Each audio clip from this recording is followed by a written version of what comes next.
জয়গুরু জয়গুরু জয় মা। সকলকে জয়গুরু সম্ভাষণ জানিয়ে ঠাকুরের অভয়বাণী থেকে 11 থেকে 15 মোট 5টি বাণী পাঠ করে শোনাচ্ছি। 11 নম্বর। কৃপারও একটা সময় আছে, গুণ থাকিতে জ্ঞান আত্মপ্রকাশ করে না। যে অবস্থাতেই থাকো, নাম লইতে অবহেলা করিও না।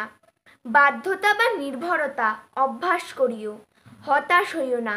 যখন নিজে আর না পারিবে, তখনই সর্বতোভাবে শরণাগতি আসিবে। অভিমান গেলেই দীনতা আসিবে, তখন দীনের সখা অবশ্য দেখা দিবেন। সদ্গুরু সেবা বৃথা যাবে না। 12 নম্বর। বৎস, আমি যখন তোমাদের নিকট শিষ্যত্বের বরণ লইয়াছি, তখন জগতে যেখানেই থাকি না কেন সর্বদা তোমাদের মঙ্গল চিন্তা করিব, স্নেহাশীর্বাদ প্রদান করিব। আর শুধু শিষ্য নহ, আমি তোমাদের পুত্র কন্যার ন্যায় স্নেহের চক্ষে দেখিয়া থাকি, একথা ভুলিও না। 13 নম্বর। বৎস, একবার শিষ্য বলিয়া গ্রহণ করিলে আর কি তাহাকে ত্যাগ করা যায়? তোরা তো আমার কেবল এ জন্মের শিষ্য নহিস, জন্ম জন্মান্তর হইতে এর সম্বন্ধ স্থাপিত হইয়া আসিতেছে।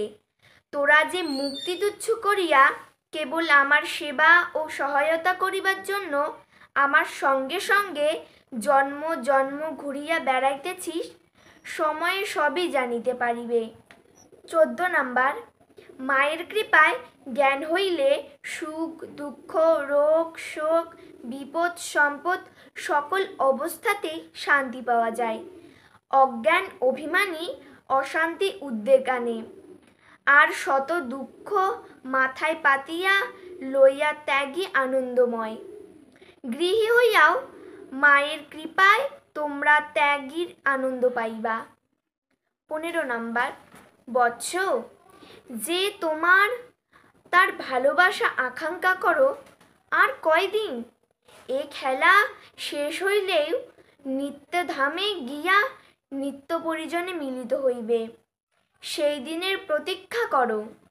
আর মা মা রবে দেহ গেহ ধন জন প্রভৃতি সংসারের মোহ তারাও। জয় গুরু জয় মা।